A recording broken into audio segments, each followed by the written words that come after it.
Ayan po mga kaparmer at magdidilig na po tayo ng abono. Ito po yung ating patola na Primera Grande F1 na ating itinanim ng bali 3 araw na po ito, 3 days mula po nung ating i-transplant. Hindi ko na po na-videohan gawa po nung nagmamadali po tayo dahil yung panahon ay paiba-iba. Kaya po ito po ay 3 araw ngayon at na pong didiligan ng abono. Ito ang gagamitin ko pong abono ngayon ay itong urea o nitrogen para po mas mabilis pong gumanda yung dahon. Kahit na po maganda na yung dahon ay papagandahin ko natin lalo, papalaki natin. Maglalagay po tayo ng isang lata ng sardinas. Ayan o. Ay isang lata ng corn beef po pala, corn beef. Ayan o. Ito lang po, pare-pares lang naman po na sukat. Try po natin dito. Yan sa isang 16 liters na tubig.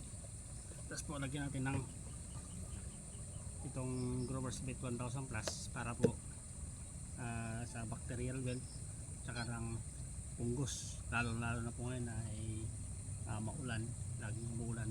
Kailangan po natin ng panglaban po sa fungus tsaka sa bacterial well. Yan, lalagyan po natin ng isang lata ng sardinas. Yan, isang lata ng sardinas po. Yan. Dahil po ang Growers Bet 1000 Plus mga kaparmer, yan, nagtataglay po yan ng para sa fungus. Yung fungus po ay madalas pong kumakapit po dito sa ating mga halaman, lalong lalo na yung bacterial well. Pag yun po ang kumapit sa ating mga halaman ay siguradong isa-isa po yan ang mamamatay. Yan, haluin lang po natin para matunaw tong abono. Yan. Tapos pong matunaw ng abono, pwede na po nating idilig. Pupunuin ko lang po. Yan, para sakto sa 60 liters. Bali ang pagdidilig po mga kaparmer, isang lata lang din po ng sardinas. Yan, isang lata ng sardinas sa bawat puno. Yan, diretso na po sa puno yan mga kaparmer. Isang lata ng sardinas. Yan. So ayun, ganyan lang po ang pagdidilig. Hindi ko na po kahahabaan tong video na to. Basta po isang lata ng sardinas ng Growers Bet 1000 Plus at isang lata ng sardinas ng abono. Yan po ang mixing dito sa 16 liters na tubig. So ayun, maraming salamat na naman pong muli. Kung gusto nyo pong border nitong Growers Bet 1000 Plus mga kaparmer, lalagay ko po dun sa comment section yung link para maka-order po kayo at saka para po mapaganda nyo po yung ating mga tanim. So ayun, maraming salamat po.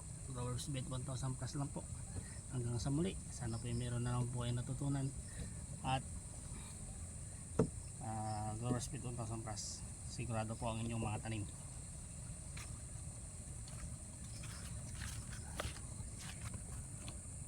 Ayun, makikita nyo pagkaganda na, pati ang aking pusa, ang ganda na. Oh, ayan. Ito po yung mixing natin. Kala mo tubig lang. Ayan.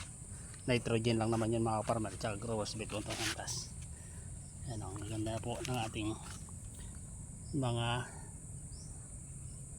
patola.